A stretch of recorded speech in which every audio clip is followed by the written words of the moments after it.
हाय, मैं हूँ stranger explainer. आज हम एक रहस्यमय और गूढ़ अवस्था के बारे में बात करेंगे जिसे हम समाधि कहते हैं। समाधि अहंशून्यता और समय शून्यता का अनुभव।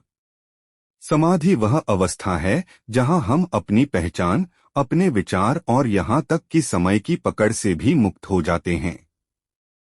यह एक ऐसा अनुभव है जो हमारे अस्तित्व के सीमाओं को पार कर हमें अनंत शांति और पूर्णता का एहसास कराता है। समाधि एक ऐसी अवस्था है जहां हमारा अहंकार विलीन हो जाता है, समय का अस्तित्व समाप्त हो जाता है और हम स्वयं में एकता का अनुभव करते हैं। आइए जानते हैं कि यह कैसी अवस्था है और इसका हमारे जीवन में क्या महत्व है। एक अहंशून्यता का अनुभव। समाधि में सबसे पहले हमारा अह या मैं मिट जाता है। यह मैं जो हमेशा अपने बारे में सोचता है, समाधि में विलीन हो जाता है। यहाँ हम हर प्रकार के अहंकार से मुक्त हो जाते हैं और एक गहरे शून्य में विलीन हो जाते हैं। यह अहंशून्यता हमें वास्तविक आत्मिक शांति का अनुभव कराती है। दो, समय शून्यता का अनुभव। समाधि की अवस्था में समय का बोध भी समाप्त हो जाता है। वहाँ कोई पहले या बाद में नहीं होता। यह क्षण असीम और अनंत होता है, जहाँ समय का कोई प्रभाव नहीं रहता। यह समय शून्यता हमें असीम शांति और गहराई में ले जाती है। तीन, आत्मा का अनंतता से मिलन। समाधि में हम अपने अस्तित्व से परे जाकर ब्रह्मांड के साथ एक हो जाते हैं। यह अनुभव हमें एहसास कराता है कि हम केवल शरीर और मन नहीं हैं, बल्कि हम अनंत का हिस्सा हैं। यह अनुभव हमें अद्वितीय संपूर्णता का एहसास कराता है। चार, समाधि और ध्यान। समाधि तक पहुंचने के लिए ध्यान का सहारा लिया जाता है। ध्यान हमें हमारे विचारों से मुक्त करता है और समाधि तक पहुंचने में सहायक बनता है। ध्यान के माध्यम से हम धीरे धीरे अपने अह और समय से परे जाकर समाधि का अनुभव कर सकते हैं। चौथा प्रवचन। समाधि अहंशून्यता, समय शून्यता का अनुभव। मेरे प्रिय आत्मन, एक छोटा सा गांव था। उस गांव के स्कूल में शिक्षक राम की कथा पढ़ाता था। करीब करीब सारे बच्चे सोए हुए थे। राम की कथा सुनते समय बच्चे सो जाएं, यह आश्चर्य नहीं, क्योंकि राम की कथा सुनते समय बूढ़े भी सोते हैं। इतनी बार सुनी जा चुकी है जो बात, उसे जागकर सुनने का कोई अर्थ भी नहीं रह जाता। बच्चे सोए थे और शिक्षक भी पढ़ा रहा था, लेकिन कोई भी उसे देखता तो कह सकता था वह भी सोया हुआ पढ़ाता है। उसे राम की कथा कंठस्थ थी। किताब सामने खुली थी, लेकिन किताब पढ़ने की उसे जरूरत न थी। उसे सब याद था, वह यंत्र की भांति कहे जाता था। शायद ही उसे पता हो कि वह क्या कह रहा है। तोतों को पता नहीं होता कि वे क्या कह रहे हैं। जिन्होंने शब्दों को कंठस्थ कर लिया है, उन्हें भी पता नहीं होता कि वे क्या कह रहे हैं। और तभी अचानक एक सनसनी दौड़ गई कक्षा में। अचानक ही स्कूल का निरीक्षक आ गया था। वह कमरे के भीतर गया। बच्चे सजग होकर बैठ गए। शिक्षक भी सजग होकर पढ़ाने लगा। उस निरीक्षक ने कहा कि मैं कुछ प्रश्न पूछना चाहूंगा। और चूंकि राम की कथा पढ़ाई जाती है, इसलिए राम से संबंधित ही कोई प्रश्न पूछूं। उसने बच्चों से एक सीधी सी बात पूछी। उसने पूछा कि शिव का धनुष किसने तोड़ा था। उसने सोचा कि बच्चों को तोड़फोड़ की बात बहुत याद रह जाती है, उन्हें जरूर याद होगा कि किसने शिव का धनुष तोड़ा था। लेकिन इसके पहले कि कोई बोले, एक बच्चे ने हाथ हिलाया और खड़े होकर कहा कि क्षमा करिए, मुझे पता नहीं कि किसने तोड़ा था। एक बात निश्चित है कि मैं 15 दिन से छुट्टी पर था, मैंने नहीं तोड़ा है। और इसके पहले कि मेरे पर कोई इल्जाम लग जाए, मैं पहले ही साफ कर देना चाहता हूं कि धनुष का मुझे कोई पता ही नहीं है। क्योंकि जब भी इस स्कूल में कोई चीज टूटती है तो सबसे पहले मेरे ऊपर दोषारोपण आता है। इसलिए मैं निवेदन किए देता हूँ। निरीक्षक तो हैरान रह गया। उसने सोचा भी न था कि कोई यह उत्तर देगा। उसने शिक्षक की तरफ देखा। शिक्षक अपना बेत निकाल रहा था और उसने कहा कि जरूर इसी बदमाश ने तोड़ा होगा। इसकी हमेशा की आदत है। और अगर तूने नहीं तोड़ा था तो तूने खड़े होकर क्यों कहा कि मैंने नहीं तोड़ा है? और उसने इंस्पेक्टर से कहा, आप इसकी बातों में मत आएं, यह लड़का शरारती है। और स्कूल में 100 चीजें टूटें तो 99 यही तोड़ता है। तब तो वह निरीक्षक और हैरान हो गया। फिर उसने कुछ भी वहां कहना उचित न समझा। वह सीधा प्रधान अध्यापक के पास गया। जाकर उसने कहा कि यह घटना घटी है। राम की कथा पढ़ाई जाती थी जिस कक्षा में, उसमें मैंने पूछा कि शिव का धनुष किसने तोड़ा था। तो एक बच्चे ने कहा कि मैंने नहीं तोड़ा, मैं 15 दिन से छुट्टी पर था। यहाँ तक भी गनीमत थी। लेकिन शिक्षक ने यह कहा कि जरूर इसी ने तोड़ा होगा। जब भी कोई चीज टूटती है तो यही जिम्मेवार होता है। इसके संबंध में क्या किया जाए? उस प्रधान अध्यापक ने कहा, इस संबंध में एक ही बात की जा सकती है कि अब बात को आगे न बढ़ाया जाए, क्योंकि लड़कों से कुछ भी कहना खतरा मोल लेना है। किसी भी क्षण हड़ताल हो सकती है, अनशन हो सकता है। अब जिसने भी तोड़ा होगा। आप कृपा करें और बात बंद करें। कोई 2 महीने से शांति चल रही है स्कूल में, उसको भंग करने की कोशिश मत करें। न मालूम कितना फर्नीचर तोड़ डाला है लड़कों ने, हम चुपचाप देखते रहते हैं। स्कूल की दीवारें टूट रही हैं, हम चुपचाप देखते रहते हैं। क्योंकि कुछ भी बोलना खतरनाक है, हड़ताल हो सकती है, अनशन हो सकता है। इसलिए चुपचाप देखने के सिवाय कोई मार्ग नहीं। वह इंस्पेक्टर तो अवाक। वह तो आंखें फाड़े रह गया। अब कुछ कहने का उपाय न था। वह वहां से सीधा स्कूल की जो शिक्षा समिति थी उसके अध्यक्ष के पास गया और उसने जाकर कहा कि यह हालत है स्कूल की। राम की कथा पढ़ाई जाती है, वहां बच्चा कहता है कि मैंने शिव का धनुष नहीं तोड़ा। शिक्षक कहता है इसी ने तोड़ा होगा। प्रधान अध्यापक कहता है कि जिसने भी तोड़ा हो बात को रफा दफा कर दें, शांत कर दें। इसे आगे बढ़ाना ठीक नहीं, हड़ताल हो सकती है। आप क्या कहते हैं? उस अध्यक्ष ने कहा कि ठीक ही कहता है प्रधान अध्यापक। किसी ने भी तोड़ा हो, हम ठीक करवा देंगे समिति की तरफ से। आप फर्नीचर वाले के यहाँ भिजवा दें और ठीक करवा लें। इसकी चिंता करने की जरूरत नहीं कि किसने तोड़ा। सुधरवाने का उपाय होगा। आपको सुधरवाने की जरूरत है और क्या करना है। वह स्कूल का इंस्पेक्टर मुझसे यह सारी बात कहता था। वह मुझसे पूछने लगा कि क्या स्थिति है यह। मैंने उससे कहा, इसमें कुछ बड़ी स्थिति नहीं है। मनुष्य की एक सामान्य कमजोरी है, वही इस कहानी में प्रकट होती है। और वह कमजोरी क्या है? वह कमजोरी यह है कि जिस संबंध में हम कुछ भी नहीं जानते हैं, उस संबंध में भी हम ऐसी घोषणा करना चाहते हैं कि हम जानते हैं। वे कोई भी कुछ नहीं जानते थे कि शिव का धनुष क्या है। क्या उचित न होता कि वे कह देते कि हमें पता नहीं है कि शिव का धनुष क्या है? लेकिन अपना अज्ञान कोई भी स्वीकार नहीं करना चाहता है। और मनुष्य जाति के इतिहास में इससे बड़ी कोई दुर्घटना नहीं घटी है कि हम अपना अज्ञान स्वीकार करने को राजी नहीं होते। जीवन के किसी भी प्रश्न के संबंध में कोई भी आदमी इतनी हिम्मत और साहस नहीं दिखा पाता कि मुझे पता नहीं है। यह कमजोरी बहुत घातक सिद्ध होती है। सारा जीवन व्यर्थ हो जाता है। और चूंकि हम यह मानकर बैठ जाते हैं कि हम जानते हैं, इसलिए जो उत्तर हम देते हैं वे इतने ही मूर्खतापूर्ण होते हैं जितने उस स्कूल में दिए गए थे, बच्चे से लेकर अध्यक्ष तक। जिसका हमें पता नहीं है उसका उत्तर देने की कोशिश सिवाय मूर्खता के और कहीं भी नहीं ले जाएगी।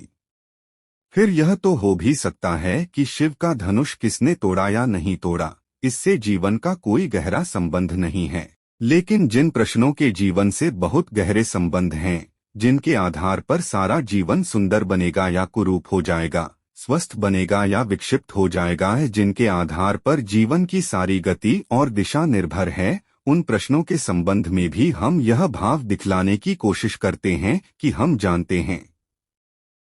और फिर जो हम जीवन में उत्तर देते हैं वे बता देते हैं कि हम कितना जानते हैं। एक एक आदमी की जिंदगी बता रही है कि हम जिंदगी के संबंध में कुछ भी नहीं जानते हैं। अन्यथा इतनी असफलता, इतनी निराशा, इतना दुख, इतनी चिंता। यही बात मैं सेक्स के संबंध में भी आप बहुत हैरान होंगे। आप कहेंगे, हम यह मान सकते हैं कि ईश्वर के संबंध में कुछ नहीं जानते, आत्मा के संबंध में कुछ नहीं जानते, लेकिन हम यह कैसे मान सकते हैं कि हम काम के, यौन के और सेक्स के संबंध में कुछ नहीं जानते? सबूत है, हमारे बच्चे पैदा हुए हैं, पवी है, हम सेक्स के संबंध में नहीं जानते हैं। लेकिन मैं आपसे निवेदन करना चाहता हूं, यह बहुत कठिन पड़ेगा, लेकिन इसे समझ लेना जरूरी है। आप सेक्स के अनुभव से गुजरे होंगे, लेकिन सेक्स के संबंध में आप उतना ही जानते हैं जितना छोटा सा बच्चा जानता है, उससे ज्यादा कुछ भी नहीं जानते। अनुभव से गुजर जाना जान लेने के लिए पर्याप्त नहीं है। एक आदमी कार चलाता है, वह कार चलाना जानता है और हो सकता है हजारों मील कार चलाकर यहाँ आ गया हो, लेकिन इससे यह कोई मतलब नहीं होता कि वह कार के भीतर के यंत्र और मशीन और उसकी व्यवस्था, उसके काम करने के ढंग के संबंध में कुछ भी जानता हो। वह कह सकता है कि मैं 1000 मील चलकर आया हूं, कार से मैं नहीं जानता हूं कार के संबंध में। लेकिन कार चलाना एक ऊपरी बात है और कार की पूरी आंतरिक व्यवस्था को जानना बिल्कुल दूसरी बात है। एक आदमी बटन दबाता है और बिजली जल जाती है। वह आदमी यह कह सकता है कि मैं बिजली के संबंध में सब जानता हूं, क्योंकि मैं बटन दबाता हूं और बिजली जल जाती है, बटन दबाता हूं, बिजली बुझ जाती है। मैंने 1000 दफा बिजली जलाई और बुझाई, इसलिए मैं बिजली के संबंध में सब जानता हूं। हम कहेंगे वह पागल है। बटन दबाना और बिजली जला लेना और बुझा लेना बच्चे भी कर सकते हैं, इसके लिए बिजली के ज्ञान की कोई भी जरूरत नहीं है। बच्चे कोई भी पैदा कर सकता है। सेक्स को जानने से इसका कोई संबंध नहीं। शादी कोई भी कर सकता है। पशु भी बच्चे पैदा कर रहे हैं, लेकिन वे सेक्स के संबंध में कुछ जानते हैं। इस भ्रम में पड़ने का कोई कारण नहीं। सच तो यह है कि सेक्स का कोई विज्ञान ही विकसित नहीं हो सका, सेक्स का कोई शास्त्र ठीक से विकसित नहीं हो सका, क्योंकि हर आदमी यह मानता है कि हम जानते हैं। शास्त्र की जरूरत क्या है? विज्ञान की जरूरत क्या है? और मैं आपसे कहता हूं कि इससे बड़े दुर्भाग्य की और कोई बात नहीं है, क्योंकि जिस दिन सेक्स का पूरा शास्त्र और पूरा विचार और पूरा विज्ञान विकसित होगा, उस दिन हम बिल्कुल नए तरह के आदमी को पैदा करने में समर्थ हो सकते हैं। फिर यह कुरूप और यह अपंग मनुष्यता पैदा करने की जरूरत नहीं है। ये रुग्ण और रोते हुए और उदास आदमी पैदा करने की जरूरत नहीं है। ये पाप और अपराध से भरी हुई संतति को जन्म देने की जरूरत नहीं है। लेकिन हमें कुछ भी पता नहीं है। हम सिर्फ बटन दबाना और बुझाना जानते हैं और उसी से हमने समझ लिया है कि हम बिजली के जानकार हो गए हैं। सेक्स के संबंध में पूरी जिंदगी बीत जाने के बाद भी आदमी इतना ही जानता है, बटन दबाना और बुझना, इससे ज्यादा कुछ भी नहीं। लेकिन चूंकि यह भ्रम है कि हम सब जानते हैं, इसलिए इस संबंध में कोई शोध, कोई खोज, कोई विचार, कोई चिंतन का कोई उपाय नहीं है। और इसी भ्रम के कारण कि हम सब जानते हैं, हम किसी से न कभी कोई बात करते हैं, न विचार करते हैं, न सोचते हैं। क्योंकि जब सभी को सब पता है तो जरूरत क्या है। और मैं आपसे कहना चाहता हूं कि जीवन में और जगत में सेक्स से बड़ा न कोई रहस्य है और न कोई गुप्त और गहरी बात है। अभी हमने अणु को खोज निकाला है। जिस दिन हम सेक्स के अणु को भी पूरी तरह जान सकेंगे, उस दिन मनुष्य जाति ज्ञान के एक बिल्कुल नए जगत में प्रविष्ट हो जाएगी। अभी हमने पदार्थ की थोड़ी बहुत खोजबीन की है और दुनिया कहां से कहां पहुंच गई। जिस दिन हम चेतना के जन्म की प्रक्रिया और कीमिया को समझ लेंगे, उस दिन हम मनुष्य को कहां से कहां पहुंचा देंगे, इसको आज कहना कठिन है। लेकिन एक बात निश्चित कही जा सकती है कि काम की शक्ति और काम की प्रक्रिया जीवन और जगत में सर्वाधिक रहस्यपूर्ण, सर्वाधिक गहरी, सबसे ज्यादा मूल्यवान बात है। और उसके संबंध में हम बिल्कुल चुप हैं। जो सर्वाधिक मूल्यवान है, उसके संबंध में कोई बात भी नहीं की जाती है।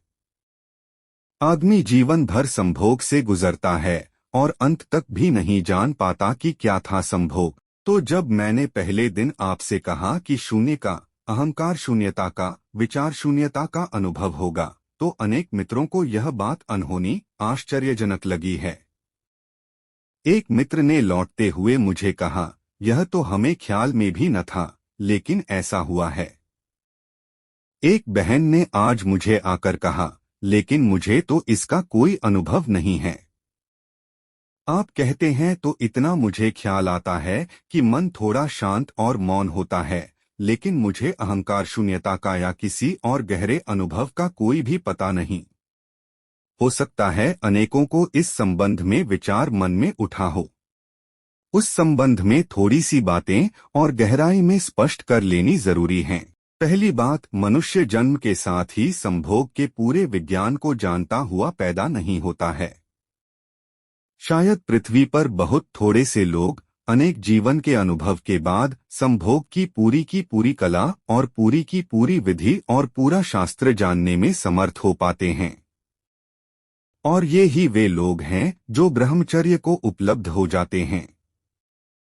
क्योंकि जो व्यक्ति संभोग की पूरी बात को जानने में समर्थ हो जाता है, उसके लिए संभोग व्यर्थ हो जाता है, वह उसके पार निकल जाता है, अतिक्रमण कर जाता है। लेकिन इस संबंध में कुछ बहुत स्पष्ट बातें नहीं कही गई हैं।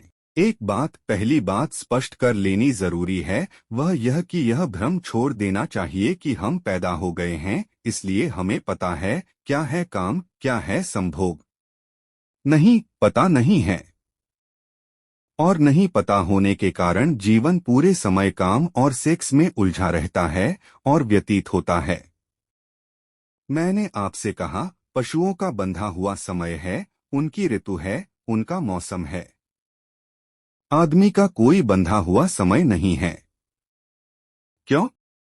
पशु शायद मनुष्य से ज्यादा संभोग की गहराई में उतरने में समर्थ है और मनुष्य उतना भी समर्थ नहीं रह गया है। जिन लोगों ने जीवन के इन तलों पर बहुत खोज की है और गहराइयों में गए हैं और जिन लोगों ने जीवन के बहुत से अनुभव संग्रहित किए हैं, उनको यह जानना, यह सूत्र उपलब्ध हुआ है कि अगर संभोग 1 मिनट तक रुकेगा तो आदमी दूसरे दिन फिर संभोग के लिए लालायित हो जाएगा। अगर 3 मिनट तक रुक सके तो 1 सप्ताह तक उसे सेक्स की वह याद भी नहीं आएगी। और अगर 7 मिनट तक रुक सके तो 3 महीने तक के लिए सेक्स से इस तरह मुक्त हो जाएगा कि उसकी कल्पना में भी विचार प्रविष्ट नहीं होगा। और अगर 3 घंटे तक रुक सके तो जीवन भर के लिए मुक्त हो जाएगा, जीवन में उसको कल्पना भी नहीं उठेगी। लेकिन सामान्यतः क्षण भर का अनुभव है मनुष्य का, 3 घंटे की कल्पना करनी भी मुश्किल है। लेकिन मैं आपसे कहता हूं कि 3 घंटे अगर संभोग की स्थिति में, उस समाधि की दशा में व्यक्ति रुक जाए तो एक संभोग पूरे जीवन के लिए सेक्स से मुक्त करने के लिए पर्याप्त है। इतनी तृप्ति पीछे छोड़ जाता है, इतना अनुभव, इतना बोध छोड़ जाता है कि जीवन भर के लिए पर्याप्त हो जाता है। एक संभोग के बाद व्यक्ति ब्रह्मचर्य को उपलब्ध हो सकता है। लेकिन हम तो जीवन भर संभोग के बाद भी उपलब्ध नहीं होते। क्या है? बूढ़ा हो जाता है, आदमी मरने के करीब पहुंच जाता है और संभोग की कामना से मुक्त नहीं हो पाता। संभोग की कला और संभोग के शास्त्र को उसने समझा नहीं है और न कभी किसी ने समझाया है, न विचार किया है, न सोचा है, न बात की है, कोई संवाद भी नहीं हुआ जीवन में कि अनुभवी लोग उस पर संवाद करते और विचार करते। हम बिल्कुल पशुओं से भी बदतर हालत पर उस स्थिति में हैं। आप कहेंगे कि एक क्षण से 3 घंटे तक संभोग की दशा ठहर सकती है, लेकिन कैसे? कुछ थोड़े से सूत्र आपको कहता हूँ, उन्हें थोड़ा ख्याल में रखेंगे तो ब्रह्मचर्य की तरफ जाने में बड़ी यात्रा सरल हो जाएगी। संभोग करते क्षणों में श्वास जितनी तेज होगी, संभोग का काल उतना ही छोटा होगा। श्वास जितनी शांत और शिथिल होगी, संभोग का काल उतना ही लंबा हो जाएगा। अगर श्वास को बिल्कुल शिथिल रहने का थोड़ा सा अभ्यास किया जाए तो संभोग के क्षणों को कितना ही लंबा किया जा सकता है, और संभोग के क्षण जितने लंबे होंगे उतने ही संभोग के भीतर से समाधि का जो सूत्र मैंने आपसे कहा है, निरहंकार भाव, ईगोलेसनेस और टाइमलेसनेस का अनुभव शुरू हो जाएगा। श्वास अत्यंत शिथिल होनी चाहिए। श्वास के शिथिल होते ही संभोग की गहराई, अर्थ और नए उद्घाटन शुरू हो जाएंगे। और दूसरी बात, संभोग के क्षण में ध्यान दोनों आंखों के बीच, जहां योग आज्ञाचक्र को बताता है, वहां अगर ध्यान हो तो संभोग की सीमा और समय 3 घंटों तक बढ़ाया जा सकता है। और एक संभोग व्यक्ति को सदा के लिए ब्रह्मचर्य में प्रतिष्ठित कर देगा, न केवल इस जन्म के लिए बल्कि अगले जन्म के लिए भी। किन्हीं एक बहन ने पत्र लिखा है और मुझे पूछा है कि विनोबा तो बाल ब्रह्मचारी हैं, क्या उनको समाधि का अनुभव नहीं हुआ होगा? मेरे बाबत पूछा है कि मैंने तो विवाह नहीं किया, मैं तो बाल ब्रह्मचारी हूँ, मुझे समाधि का अनुभव नहीं हुआ होगा। उन बहन को, अगर वे यहाँ मौजूद हों तो मैं कहना चाहता हूँ, विनोबा को या मुझे या किसी को भी बिना अनुभव के ब्रह्मचर्य उपलब्ध नहीं होता। वह अनुभव चाहे इस जन्म का हो, चाहे पिछले जन्म का हो। जो इस जन्म में ब्रह्मचर्य को उपलब्ध होता है, वह पिछले जन्मों के गहरे संभोग के अनुभव के आधार पर और किसी आधार पर नहीं। कोई और रास्ता नहीं है। लेकिन अगर पिछले जन्म में किसी को गहरे संभोग की अनुभूति हुई हो तो इस जन्म के साथ ही वह सेक्स से मुक्त पैदा होगा। उसकी कल्पना के मार्ग पर सेक्स कभी भी खड़ा नहीं होगा और उसे हैरानी होगी दूसरे लोगों को देखकर कि यह क्या बात है, लोग क्यों पागल हैं, क्यों दीवाने हैं। उसे कठिनाई होगी यह जांच करने में भी कि कौन स्त्री है, कौन पुरुष है।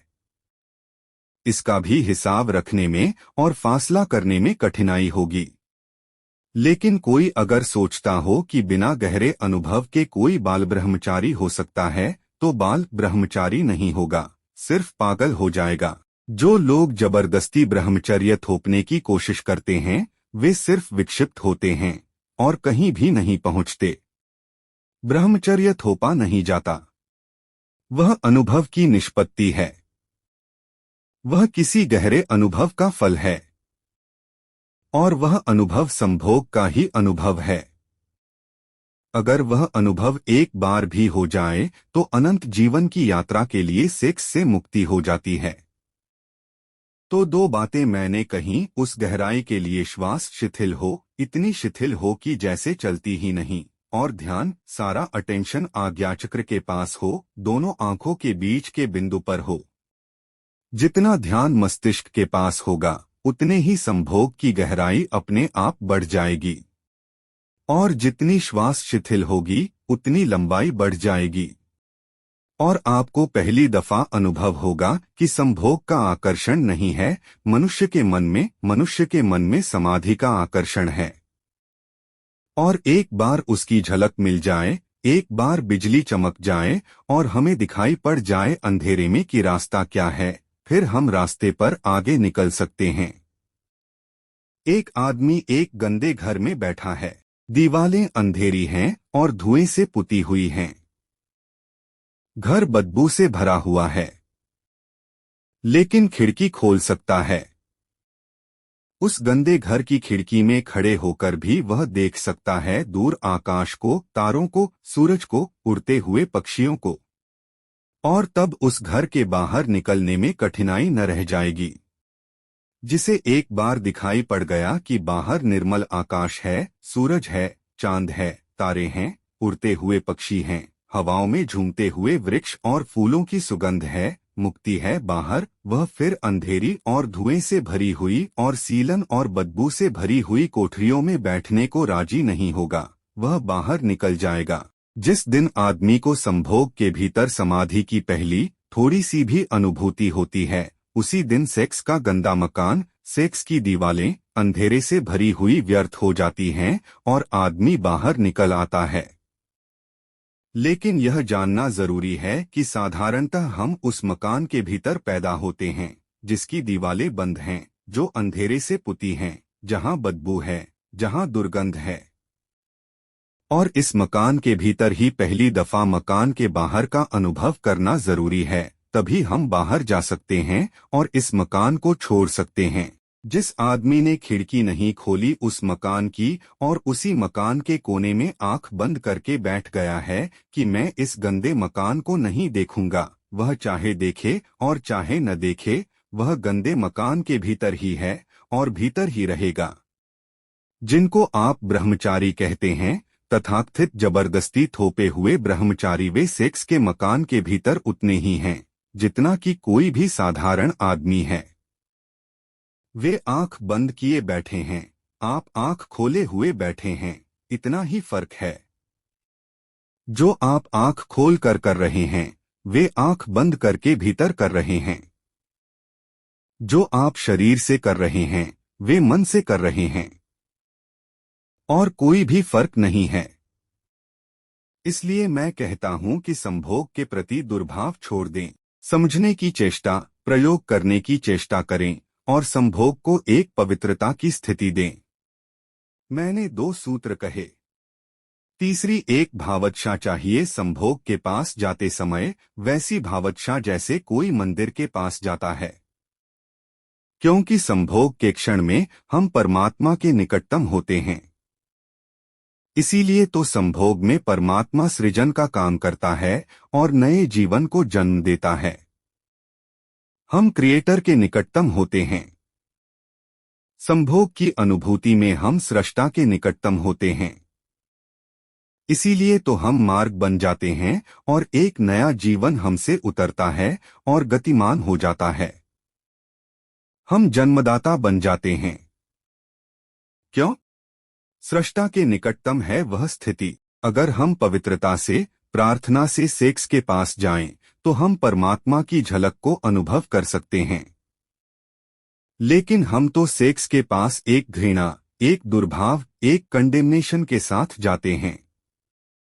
इसलिए दीवार खड़ी हो जाती है और परमात्मा का वहां कोई अनुभव नहीं हो पाता। सेक्स के पास ऐसे जाएं जैसे मंदिर के पास। पत्नी को ऐसा समझें जैसे कि वह प्रभु है। पति को ऐसा समझें जैसे कि वह परमात्मा है। और गंदगी में, क्रोध में, कठोरता में, द्वेष में, ईर्ष्या में, जलन में, चिंता के क्षणों में कभी भी सेक्स के पास न जाएं। होता उल्टा है। जितना आदमी चिंतित होता है, जितना परेशान होता है, जितना क्रोध से भरा होता है, जितना घबराया होता है, जितना एंग्विश में होता है, उतना ही ज्यादा वह सेक्स के पास जाता है। आनंदित आदमी सेक्स के पास नहीं जाता। दुखी आदमी सेक्स की तरफ जाता है। क्योंकि दुख को भुलाने के लिए इसको एक मौका दिखाई पड़ता है। लेकिन स्मरण रखें कि जब आप दुख में जाएंगे, चिंता में जाएंगे, उदास, हारे हुए, क्रोध में लड़े हुए जाएंगे, तब आप कभी भी सेक्स की उस गहरी अनुभूति को उपलब्ध नहीं कर पाएंगे जिसकी कि प्राणों में प्यास है। वह समाधि की झलक वहां नहीं मिलेगी। लेकिन यही उल्टा होता है। मेरी प्रार्थना है जब आनंद में हो, जब प्रेम में हो, जब प्रफुल्लित हो और जब प्राण प्रेयरफुल हो, जब ऐसा मालूम पड़े कि आज हृदय शांति से और आनंद से, कृतज्ञता से भरा हुआ है, तभी क्षण है संभोग के निकट जाने का। और वैसा व्यक्ति संभोग में समाधि को उपलब्ध होता है। और एक बार भी समाधि की एक किरण मिल जाए तो संभोग से सदा के लिए मुक्त हो जाता है और समाधि में गतिमान हो जाता है। स्त्री और पुरुष का मिलन एक बहुत गहरा अर्थ रखता है। स्त्री और पुरुष के मिलन में पहली बार अहंकार टूटता है और हम किसी से मिलते हैं। माँ के पेट से बच्चा निकलता है और दिन रात उसके प्राणों में एक ही बात लगी रहती है, जैसे कि हमने किसी वृक्ष को उखाड़ लिया जमीन से तो उस पूरे वृक्ष के प्राण तड़फते हैं कि जमीन से कैसे वापस जुड़ जाए, क्योंकि जमीन से जुड़ा हुआ होकर ही उसे प्राण मिलता था, रस मिलता था, जीवन मिलता था, वाइटैलिटी मिलती थी। जमीन से उखड़ गया तो उसकी सारी जड़ें चिल्लाएंगी कि मुझे जमीन में वापस भेज दो। उसका सारा प्राण चिल्लाएगा कि मुझे जमीन में वापस भेज दो। वह उखड़ गया, टूट गया, अपरूटेड हो गया। आदमी जैसे ही माँ के पेट से बाहर निकलता है, अपरूटेड हो जाता है। वह सारे जीवन और जगत से एक अर्थ में टूट गया, अलग हो गया। अब उसकी सारी पुकार और सारे प्राणों की आकांक्षा जगत और जीवन और अस्तित्व से, एक्जिस्टेंस से वापस जुड़ जाने की है। उसी पुकार का नाम प्रेम की प्यास है। प्रेम का और अर्थ क्या है? हर आदमी चाह रहा है कि मैं प्रेम पाऊं और प्रेम करूं। प्रेम का मतलब क्या है? प्रेम का मतलब है कि मैं टूट गया हूं, आइसोलेट हो गया हूं, अलग हो गया हूं, मैं वापस जुड़ जाऊं जीवन से। लेकिन इस जुड़ने का गहरे से गहरा अनुभव मनुष्य को सेक्स के अनुभव में होता है, स्त्री और पुरुष को होता है। वह पहला अनुभव है जुड़ जाने का। और जो व्यक्ति इस जुड़ जाने के अनुभव को प्रेम की प्यास, जुड़ने की आकांक्षा के अर्थ में समझेगा, वह आदमी एक दूसरे अनुभव को भी शीघ्र उपलब्ध हो सकता है। योगी भी जुड़ता है, साधु भी जुड़ता है, संत भी जुड़ता है, समाधिस्थ व्यक्ति भी जुड़ता है, संभोगी व्यक्ति भी जुड़ता है। संभोग करने में दो व्यक्ति जुड़ते हैं। एक व्यक्ति दूसरे व्यक्ति से जुड़ता है और एक हो जाता है। समाधि में एक व्यक्ति समष्टि से जुड़ता है और एक हो जाता है। संभोग दो व्यक्तियों के बीच मिलन है। समाधि एक व्यक्ति और अनंत के बीच मिलन है। स्वभावतः दो व्यक्तियों का मिलन क्षण भर को हो सकता है। एक व्यक्ति और अनंत का मिलन अनंत के लिए हो सकता है। दोनों व्यक्ति सीमित हैं, उनका मिलन असीम नहीं हो सकता है। यही पीड़ा है, यही कष्ट है सारे दाम्पत्य का, सारे प्रेम का कि जिससे हम जुड़ना चाहते हैं उससे भी सदा के लिए नहीं जुड़ पाते, क्षण भर को जुड़ते हैं और फिर फासले हो जाते हैं। फासले पीड़ा देते हैं, फासले कष्ट देते हैं और निरंतर दो प्रेमी इसी पीड़ा में परेशान रहते हैं कि फासला क्यों है। और हर चीज फिर धीरे धीरे ऐसी मालूम पड़ने लगती है कि दूसरा फासला बना रहा है। इसलिए दूसरे पर क्रोध पैदा होना शुरू हो जाता है। लेकिन जो जानते हैं वे यह कहेंगे कि दो व्यक्ति अनिवार्यतः दो अलग अलग व्यक्ति हैं। वे जबरदस्ती क्षण भर को मिल सकते हैं लेकिन सदा के लिए नहीं मिल सकते। यही प्रेमियों की पीड़ा और कष्ट है कि निरंतर एक संघर्ष खड़ा हो जाता है। जिसे प्रेम करते हैं उसी से संघर्ष खड़ा हो जाता है, उसी से तनाव, अशांति और द्वेष खड़ा हो जाता है। क्योंकि ऐसा प्रतीत होने लगता है जिससे मैं मिलना चाहता हूं शायद वह मिलने को तैयार नहीं, इसलिए मिलना पूरा नहीं हो पाता। लेकिन इसमें व्यक्तियों का कसूर नहीं है। दो व्यक्ति अनंतकालीन तल पर नहीं मिल सकते, एक क्षण के लिए मिल सकते हैं। क्योंकि व्यक्ति सीमित हैं, उनके मिलने का क्षण भी सीमित होगा। अगर अनंत मिलन चाहिए तो वह परमात्मा से हो सकता है, वह समस्त अस्तित्व से हो सकता है। जो लोग संभोग की गहराई में उतरते हैं उन्हें पता चलता है एक क्षण मिलने का इतना आनंद है तो अनंतकाल के लिए मिल जाने का कितना आनंद होगा, उसका तो हिसाब लगाना मुश्किल है। एक क्षण के मिलन की इतनी अद्भुत प्रतीति है तो अनंत से मिल जाने की कितनी प्रतीति होगी, कैसी प्रतीति होगी। जैसे एक घर में दिया जल रहा हो और उस दिए से हम हिसाब लगाना चाहें कि सूरज की रोशनी में कितने दिए जल रहे हैं। हिसाब लगाना बहुत मुश्किल हो जाएगा। एक दिया बहुत छोटी बात है, सूरज बहुत बड़ी बात है। सूरज पृथ्वी से 60,000 गुना बड़ा है। 10 करोड़ मील दूर है, तब भी हमें तपाता है, तब भी हमें झुलसा देता है। उतने बड़े सूरज को एक छोटे से दिए से हम तौलने जाएं तो कैसे तोल सकेंगे।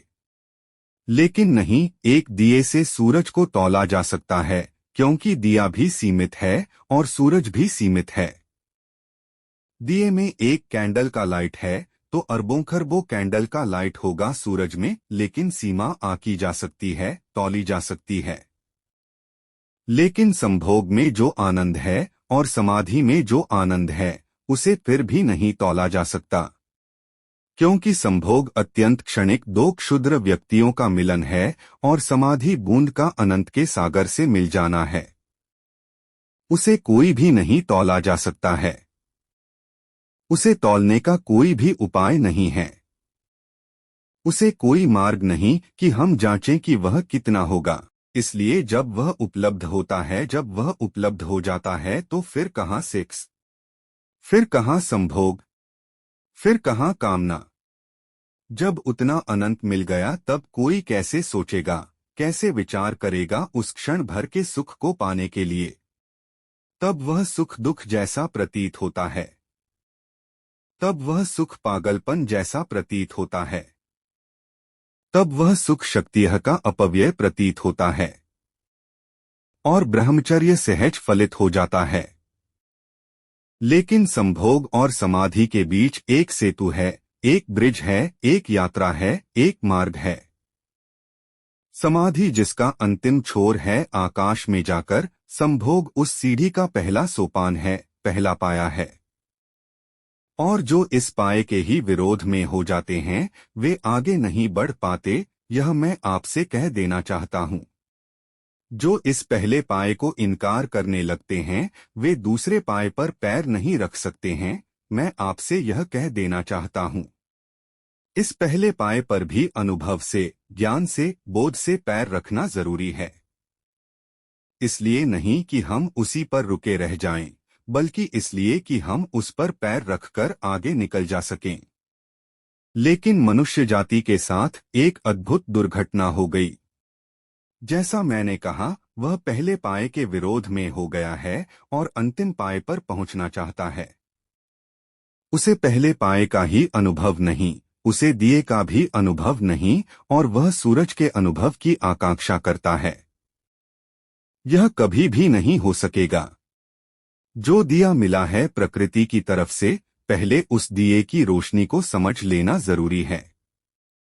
पहले उस दिए की हल्की सी रोशनी को, जो क्षण भर में जीती है और बुझ जाती है, जरा सा हवा का झोंका जिसे मिटा देता है, उस रोशनी को भी जान लेना जरूरी है, ताकि सूरज की आकांक्षा की जा सके, ताकि सूरज तक पहुंचने के लिए कदम उठाया जा सके, ताकि सूरज की प्यास, असंतोष, आकांक्षा और अभीप्सा भीतर पैदा हो सके।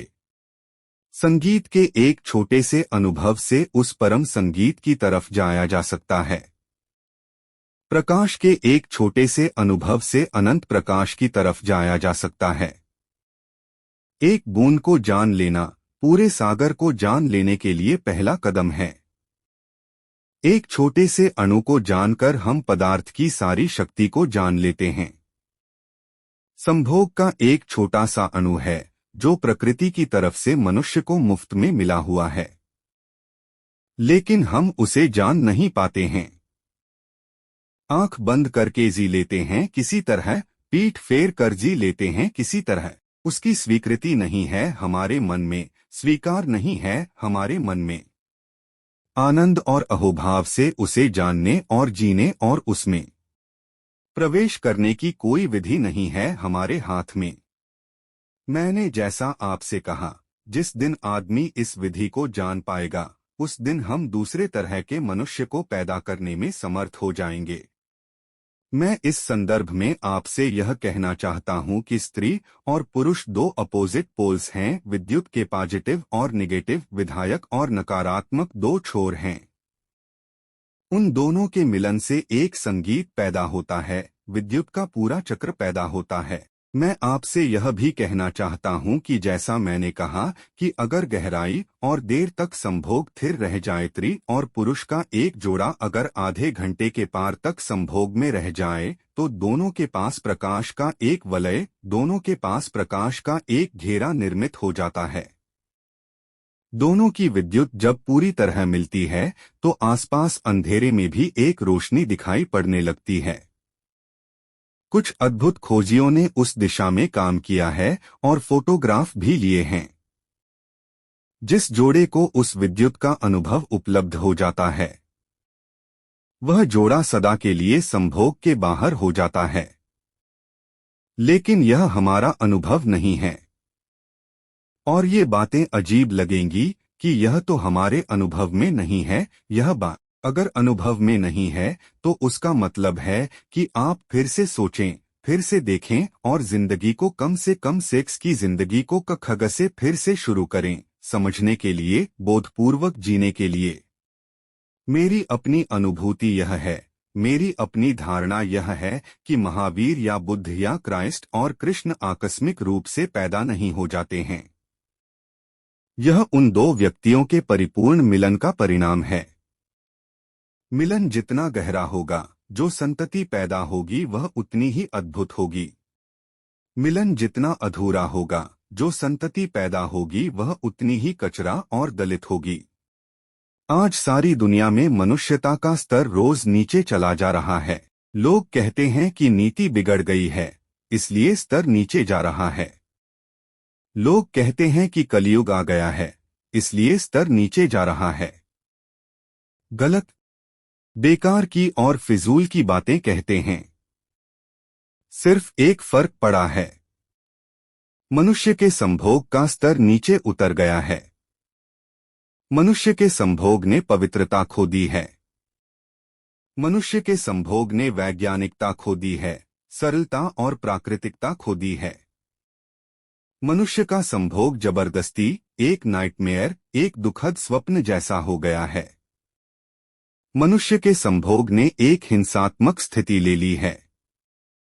वह एक प्रेमपूर्ण कृत्य नहीं है, वह एक पवित्र और शांत कृत्य नहीं है, वह एक ध्यानपूर्ण कृत्य नहीं है। इसलिए मनुष्य नीचे उतरता चला जाएगा। एक कलाकार कुछ चीज बनाता हो, कोई मूर्ति बनाता हो और कलाकार नशे में हो, तो आप आशा करते हैं कि कोई सुंदर मूर्ति बन पाएगी। एक नृत्यकार नाच रहा हो, क्रोध से भरा हो, अशांत हो, चिंतित हो, तो आप आशा करते हैं कि नृत्य सुंदर हो सकेगा। हम जो भी करते हैं वह हम किस स्थिति में हैं, इस पर निर्भर होता है। और सबसे ज्यादा उपेक्षित, निग्लेक्टेड सेक्स है, संभोग है। और बड़े आश्चर्य की बात है, उसी संभोग से जीवन की सारी यात्रा चलती है। नए बच्चे, नई आत्माएं जगत में प्रवेश करती हैं। शायद आपको पता न हो, संभोग एक सिचुएशन है जिसमें एक आकाश में उड़ती हुई आत्मा अपने योग्य स्थिति को समझकर प्रविष्ट होती है। आप सिर्फ एक अवसर पैदा करते हैं। आप बच्चे के जन्मदाता नहीं हैं, सिर्फ एक अवसर पैदा करते हैं। वह अवसर जिस आत्मा के लिए जरूरी, उपयोगी और सार्थक मालूम होता है, वह आत्मा प्रविष्ट होती है। अगर आपने एक रुग्ण अवसर पैदा किया है, अगर क्रोध में, दुख में, पीड़ा में और चिंता में आप हैं, तो जो आत्मा अवतरित होगी वह आत्मा इसी तल की हो सकती है, इससे ऊंचे तल की नहीं हो सकती है। श्रेष्ठ आत्माओं की पुकार के लिए श्रेष्ठ संभोग का अवसर और सुविधा चाहिए, तो श्रेष्ठ आत्माएं जन्मती हैं और जीवन ऊपर उठता है। इसलिए मैंने कहा कि जिस दिन आदमी संभोग के पूरे शास्त्र में निष्णात होगा, जिस दिन हम छोटे छोटे बच्चों से लेकर सारे जगत को उस कला और विज्ञान के संबंध में सारी बात कह सकेंगे और समझा सकेंगे, उस दिन हम बिल्कुल नए मनुष्य को, जिसे नीतले सुपरमैन कहता था, जिसे अरविंद अतिमानव कहते थे, जिसको महान आत्मा कहा जा सके, वैसा बच्चा, वैसी संतति, वैसा जगत निर्मित किया जा सकता है। और जब तक हम ऐसा जगत निर्मित नहीं कर लेते हैं, तब तक न शांति हो सकती है विश्व में, न युद्ध रुक सकते हैं, न घृणा रुकेगी, न अनीति रुकेगी, न दुष्चरित्रता रुकेगी, न व्यभिचार रुकेगा, न जीवन का यह अंधकार रुकेगा। लाख राजनीतिज्ञ चिल्लाते रहें, बारिश की हल्की बौछारें, श्रोताओं में कुछ हलन चलन। मत फिक्र करें, यह 5 मिनट के पानी गिरने से कोई फर्क नहीं पड़ेगा। बंद कर ले छाते, क्योंकि दूसरे लोगों के पास छाते नहीं हैं। यह बहुत अधार्मिक होगा कि कुछ लोग छाता खोल लें, उसे बंद कर लें। सबके पास छाते होते तो ठीक था, और लोगों के पास नहीं है, और आप खोल कर बैठेंगे तो कैसा बेहुदा होगा, कैसा असंस्कृत होगा। उसको बंद कर लें। मैं जरूर, मेरे ऊपर छप्पर है, तो जितनी देर आप पानी में बैठे रहेंगे, मीटिंग के बाद उतनी देर में पानी में खड़ा हो जाऊंगा। नहीं मिटेंगे युद्ध, नहीं मिटेगी अशांति, नहीं मिटेगी हिंसा, नहीं मिटेगी ईर्ष्या। कितने दिन हो गए? 10,000 साल हो गए। मनुष्य जाति के पैगंबर, तीर्थंकर, अवतार समझा रहे हैं कि मत लड़ो, मत करो हिंसा, मत करो क्रोध। लेकिन किसी ने कभी नहीं सुना। जिन्होंने हमें समझाया कि मत करो हिंसा, मत करो क्रोध, उनको हमने सूली पर लटका दिया। यह उनकी शिक्षा का फल हुआ। गांधी हमें समझाते थे कि प्रेम करो, एक हो जाओ। हमने गोली मार दी। यह कुल उनकी शिक्षा का फल हुआ। दुनिया के सारे मनुष्य, सारे महापुरुष हार गए हैं, यह समझ लेना चाहिए। असफल हो चुके हैं। आज तक का कोई भी मूल्य जीत नहीं सका। सब मूल्य हार गए। सब मूल्य असफल हो गए। बड़े से बड़े पुकारने वाले लोग, भले से भले लोग भी हार गए और समाप्त हो गए। और आदमी रोज अंधेरे और नरक में चला जाता रहा है। क्या इससे यह पता नहीं चलता कि हमारी शिक्षाओं में कहीं कोई बुनियादी भूल है? अशांत आदमी इसलिए अशांत है कि वह अशांति में जन्मता है। उसके पास अशांति के कीटाणु हैं। उसके प्राणों की गहराई में अशांति का रोग है। जन्म के पहले दिन वह अशांति को, दुख और पीड़ा को लेकर पैदा हुआ है। जन्म के पहले क्षण में ही उसके जीवन का सारा स्वरूप निर्मित हो गया है। इसलिए बुद्ध हार जाएंगे, महावीर हारेंगे, कृष्ण हारेंगे, क्राइस्ट हारेंगे। हार चुके हैं। हम शिष्टतावश यह कहते हों कि वे नहीं हारे हैं तो दूसरी बात है, लेकिन वे सब हार चुके हैं। और आदमी रोज बिगड़ता चला गया है, रोज बिगड़ता गया है। अहिंसा की इतने दिन की शिक्षा, और हम छुरी से एटम और हाइड्रोजन बम पर पहुंच गए हैं। यह अहिंसा की शिक्षा की सफलता होगी। पिछले पहले महायुद्ध में 3 करोड़ लोगों की हमने हत्या की थी। और उसके बाद शांति और प्रेम की बातें करने के बाद दूसरे महायुद्ध में हमने 7.5 करोड़ लोगों की हत्या की। और उसके बाद भी चिल्ला रहे हैं, बर्ट्रैंड रसेल से लेकर विनोबा तक सारे लोग की शांति चाहिए, शांति चाहिए। और हम तीसरे महायुद्ध की तैयारी कर रहे हैं। और तीसरा महायुद्ध दूसरे महायुद्ध को बच्चों का खेल बना देगा। आइंस्टीन से किसी ने पूछा था कि तीसरे महायुद्ध में क्या होगा। आइंस्टीन ने कहा कि तीसरे के बाबत कुछ भी नहीं कहा जा सकता, लेकिन चौथे के संबंध में मैं कुछ कह सकता हूं। पूछने वालों ने कहा, आश्चर्य! आप तीसरे के संबंध में नहीं कह सकते तो चौथे के संबंध में क्या कहेंगे? आइंस्टीन ने कहा, चौथे के संबंध में एक बात निश्चित है कि चौथा महायुद्ध कभी नहीं होगा, क्योंकि तीसरे के बाद किसी आदमी के बचने की कोई उम्मीद नहीं। यह मनुष्य की सारी नैतिक और धार्मिक शिक्षा का फल है। मैं आपसे कहना चाहता हूं, इसकी बुनियादी वजह दूसरी है। जब तक हम मनुष्य के संभोग को सुव्यवस्थित, मनुष्य के संभोग को आध्यात्मिक, जब तक हम मनुष्य के संभोग को समाधि का द्वार बनाने में सफल नहीं होते, तब तक अच्छी मनुष्यता पैदा नहीं हो सकती है। रोज बदतर से बदतर मनुष्यता पैदा होगी, क्योंकि आज के बदतर बच्चे कल संभोग करेंगे और अपने से बदतर लोगों को जन्म दे जाएंगे। हर पीढ़ी नीचे उतरती चली जाएगी, यह बिल्कुल ही निश्चित है। इसकी प्रोफेसी की जा सकती है, इसकी भविष्यवाणी की जा सकती है। और अब तो हम उस जगह पहुंच गए हैं कि शायद और पतन की गुंजाइश नहीं है। करीब करीब सारी दुनिया एक मैड हाउस, एक पागलखाना हो गई है। अमेरिका के मनोवैज्ञानिकों ने हिसाब लगाया है कि न्यूयॉर्क जैसे नगर में केवल 18% लोग मानसिक रूप से स्वस्थ कहे जा सकते हैं। 18%। 18% लोग मानसिक रूप से स्वस्थ हैं, तो 82% लोगों की क्या हालत है? 82% लोग करीब करीब विक्षिप्त होने की हालत में हैं। आप कभी अपने संबंध में कोने में बैठकर विचार करना, तो आपको पता चलेगा कि पागलपन कितना है भीतर। किसी तरह दबाए हैं पागलपन को, किसी तरह संभल कर चले जा रहे हैं, वह बात दूसरी है। जरा सा कोई धक्का दे दे और कोई भी आदमी पागल हो सकता है। यह संभावना है कि 100 वर्ष के भीतर सारी मनुष्यता एक पागल घर बन जाए, सारे लोग करीब करीब पागल हो जाएं। फिर हमें एक फायदा होगा कि पागलों के इलाज की कोई जरूरत न रहेगी। एक फायदा होगा कि पागलों के चिकित्सक नहीं होंगे। एक फायदा होगा कि कोई अनुभव नहीं करेगा कि कोई पागल है, क्योंकि पागल का पहला लक्षण यह है कि वह कभी नहीं मानता कि मैं पागल हूं। इतना ही फायदा होगा। लेकिन यह रुग्णता बढ़ती चली जाती है। यह रोग, यह अस्वास्थ्य, यह मानसिक चिंता और मानसिक अंधकार बढ़ता चला जाता है।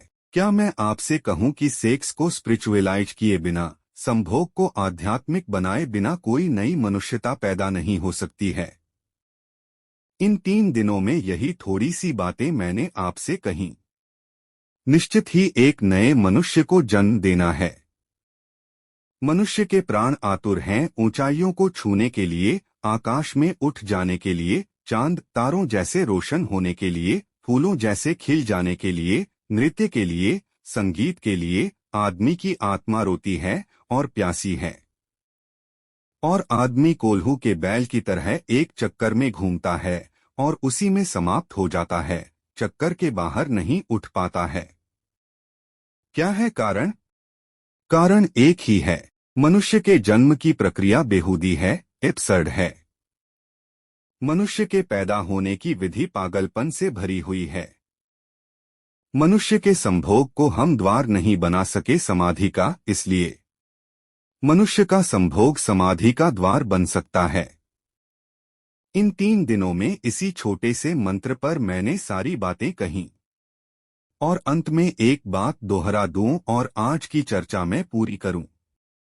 मैं यह कह देना चाहता हूं कि जीवन के सत्यों से आंखें चुराने वाले लोग मनुष्य के शत्रु हैं। जो आपसे कहे कि संभोग और सेक्स की बात विचार भी नहीं करनी चाहिए, वह आदमी मनुष्य का दुश्मन है। क्योंकि ऐसे ही दुश्मनों ने हमें सोचने नहीं दिया। अन्यथा यह कैसे संभव था कि हम आज तक वैज्ञानिक दृष्टि न खोज लेते और जीवन को नया करने का प्रयोग न खोज लेते। जो आपसे कहे कि सेक्स का धर्म से कोई संबंध नहीं है, वह आदमी 100% गलत बात कहता है।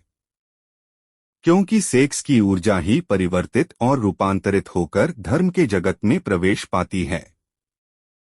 वीर्य की शक्ति ही ऊर्ध्वस्वी होकर मनुष्य को उन लोकों में ले जाती है जिनका हमें कोई भी पता नहीं है, जहां कोई मृत्यु नहीं है, जहां कोई दुख नहीं है, जहां आनंद के अतिरिक्त और कोई अस्तित्व नहीं है। उस सच्चिदानंद में ले जाने वाली शक्ति और ऊर्जा किसके पास है और कहां है? हम उसे व्यय कर रहे हैं। हम उन पात्रों की तरह हैं जिनमें छेद हैं, जिन्हें हम कुओं में डालते हैं खींचने के लिए।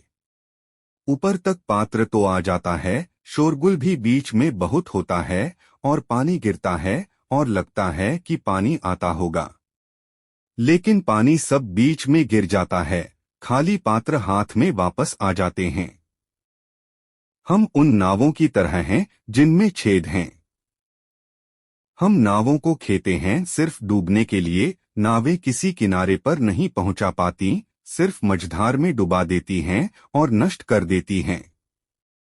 और ये सारे छिद्र मनुष्य की सेक्स ऊर्जा के गलत मार्गों से प्रवाहित और बह जाने के कारण हैं।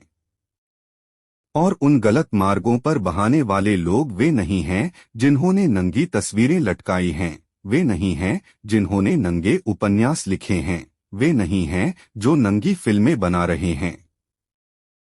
मनुष्य की ऊर्जा को विकृत करने वाले वे लोग हैं जिन्होंने मनुष्य को सेक्स के सत्य से परिचित होने में बाधा दी है। और वे ही लोगों के कारण ये नंगी तस्वीरें बिक रही हैं, नंगी फिल्में बिक रही हैं। लोग नंगे क्लबों को ईजाद कर रहे हैं और गंदगी के नए और बेहूदगी के नए रास्ते निकाल रहे हैं। किनके कारण? ये उनके कारण जिनको हम साधु और सन्यासी कहते हैं। उन्होंने इनके बाजार का रास्ता तैयार किया है। अगर गौर से हम देखें तो वे इनके विज्ञापनदाता हैं, वे इनके एजेंट हैं। एक छोटी सी कहानी, मैं अपनी बात पूरी कर दूंगा। एक पुरोहित जा रहा था अपने चर्च की तरफ। दूर था गांव, भागा हुआ चला जा रहा था। तभी उसे पास की खाई में जंगल में एक आदमी पड़ा हुआ दिखाई पड़ा, घावों से भरा हुआ, खून बह रहा है, छुरी उसकी छाती में चुभी है। पुरोहित को ख्याल आया कि चलूं, मैं इसे उठा लूं। लेकिन उसने देखा कि चर्च पहुंचने में देर हो जाएगी और वहां उसे व्याख्यान देना है और लोगों को समझाना है। आज वह प्रेम के संबंध में ही समझाने जाता था। आज उसने विषय चुना था love is a God. Christ के वचन को चुना था कि ईश्वर परमात्मा प्रेम है। वह यही समझाने जा रहा था, वह उसी का हिसाब लगाता हुआ भागा जा रहा है। लेकिन उस आदमी ने आंखें खोलीं और उसने चिल्लाया कि पुरोहित, मुझे पता है कि तू प्रेम पर बोलने जा रहा है। मैं भी आज सुनने आने वाला था, लेकिन दुष्टों ने मुझे छुरी मारकर यहाँ पटक दिया है। लेकिन याद रख, अगर मैं जिंदा रह गया तो गांव भर में खबर कर दूंगा कि आदमी मर रहा था और यह आदमी प्रेम पर व्याख्यान देने चला गया। देख, आगे मत बढ़। इससे पुरोहित को थोड़ा डर लगा, क्योंकि अगर यह आदमी जिंदा रह जाए और गांव में खबर कर दे तो लोग कहेंगे कि प्रेम का व्याख्यान बड़ा झूठा था, आपने इस आदमी की फिक्र न की जो मरता था। तो मजबूरी में उसे नीचे उतरकर उसके पास जाना पड़ा। वहां जाकर उसका चेहरा देखा तो वह बहुत घबराया। चेहरा तो पहचाना हुआ सा मालूम पड़ता था। उसने कहा, ऐसा मालूम होता है मैंने तुम्हें कहीं देखा है। और उस मरणासन्न आदमी ने कहा, जरूर देखा होगा। मैं शैतान हूं और पादरियों से अपना पुराना नाता है। तुमने नहीं देखा होगा तो किसने मुझे देखा होगा? तब उसे ख्याल आया कि वह तो शैतान है, चर्च में उसकी तस्वीर लटकी हुई है। उसने अपने हाथ अलग कर लिए और कहा कि मर जा। शैतान को तो हम चाहते हैं कि वह मर ही जाए। अच्छा हुआ कि तू मर जा। मैं तुझे बचाने का क्यों उपाय करूं? मैंने तेरा खून भी छू लिया, यह भी पाप हुआ। मैं जाता हूं। वह शैतान जोर से हंसा। उसने कहा, याद रखना, जिस दिन मैं मर जाऊंगा उस दिन तुम्हारा धंधा भी मर जाएगा। मेरे बिना तुम जिंदा नहीं रह सकते हो। मैं हूं इसलिए तुम जिंदा हो। मैं तुम्हारे धंधे का आधार हूं। मुझे बचाने की कोशिश करो, नहीं तो जिस दिन शैतान मर जाएगा उसी दिन पुरोहित, पंडा, पुजारी सब मर जाएगा, क्योंकि दुनिया अच्छी हो जाएगी। पंडे, पुजारी, पुरोहित की कोई जरूरत नहीं रह जाएगी। पुरोहित ने सोचा और घबराया कि यह तो बहुत बेसिक, बहुत बुनियादी बात कह रहा है वह आदमी। उसने उसे तत्काल कंधे पर उठा लिया और कहा, प्यारे शैतान, घबराओ मत। मैं ले चलता हूँ अस्पताल, तुम्हारा इलाज करवाऊंगा, तुम जल्दी ही ठीक हो जाओगे। लेकिन देखो, मर मत जाना। तुम ठीक कहते हो, तुम मर गए तो हम बिल्कुल बेकार हो जाने वाले हैं। हमें ख्याल भी नहीं आ सकता कि पुरोहित के धंधे के पीछे शैतान है। हमें यह भी ख्याल नहीं आ सकता कि शैतान के धंधे के पीछे पुरोहित है। यह जो शैतान का धंधा चल रहा है, सेक्स का शोषण चल रहा है, सारी दुनिया में हर चीज के पीछे सेक्स का शोषण चल रहा है। हमें ख्याल भी नहीं आ सकता कि पुरोहित का हाथ है इसके पीछे। पुरोहित ने जितनी निंदा की है, सेक्स उतना आकर्षक हो गया है। फिर उसने जितने दमन के लिए कहा है, आदमी उतना भोग में गिर गया है। पुरोहित ने जितना इनकार किया कि सेक्स के संबंध में सोचना ही मत, सेक्स उतनी ही अनजान पहेली हो गई और हम उसके संबंध में कुछ भी करने में असमर्थ हो गए। नहीं, ज्ञान चाहिए। ज्ञान शक्ति है और सेक्स का ज्ञान बड़ी शक्ति बन सकता है। अज्ञान में जीना हितकर नहीं है और सेक्स के अज्ञान में जीना तो बिल्कुल हितकर नहीं है। यह भी हो सकता है कि हम न जाएं चांद पर। कोई जरूरत नहीं है चांद पर जाने की। चांद को जान लेने से कोई मनुष्य जाति का बहुत हित नहीं हो जाएगा। यह भी जरूरी नहीं है कि हम पैसिफिक महासागर की गहराइयों में उतरे 5 मील, जहां की सूरज की रोशनी भी नहीं पहुंचती। उसको जान लेने से भी मनुष्य जाति का कोई बहुत परम मंगल हो जाने वाला नहीं है। यह भी जरूरी नहीं है कि हम एटम को तोड़े और पहचानें। लेकिन एक बात बिल्कुल जरूरी है, सबसे ज्यादा जरूरी है, अल्टीमेट कंसर्न की है, और वह यह है कि हम मनुष्य के सेक्स को ठीक से जान लें और समझ लें, ताकि नए मनुष्य को जन्म देने में सफल हो सकें। ये थोड़ी सी बातें 3 दिन में मैंने आपसे कहीं। कल आपके प्रश्नों के उत्तर दूंगा। और चूंकि कल का दिन खाली छूट गया, कुछ मित्र आए और भीग कर लौट गए, तो मेरे ऊपर उनका ऋण हो गया है। तो कल मैं 2 घंटे उत्तर दे दूंगा ताकि आपको कोई अड़चन और तकलीफ न हो। अपने प्रश्न आप लिख कर दे देंगे ईमानदारी से, क्योंकि यह मामला ऐसा नहीं है कि आप परमात्मा आत्मा के संबंध में जिस तरह की बातें पूछते हैं वे यहाँ पूछें। यह मामला जिंदगी का है और सीधे और सच्चे अगर आपने प्रश्न पूछे तो हम इन विषयों की और गहराई में भी उतरने में समर्थ हो सकते हैं। मेरी बातों को इतने प्रेम से सुना, उसके लिए अनुग्रहित हूँ। और अंत में सबके भीतर बैठे परमात्मा को प्रणाम करता हूँ, मेरे प्रणाम स्वीकार करें। तो दोस्तों, समाधि अहंशून्यता और समय शून्यता का अनुभव हमें यह सिखाता है कि कैसे हम अपने अहंकार और समय से मुक्त होकर पूर्णता और अनंतता का अनुभव कर सकते हैं।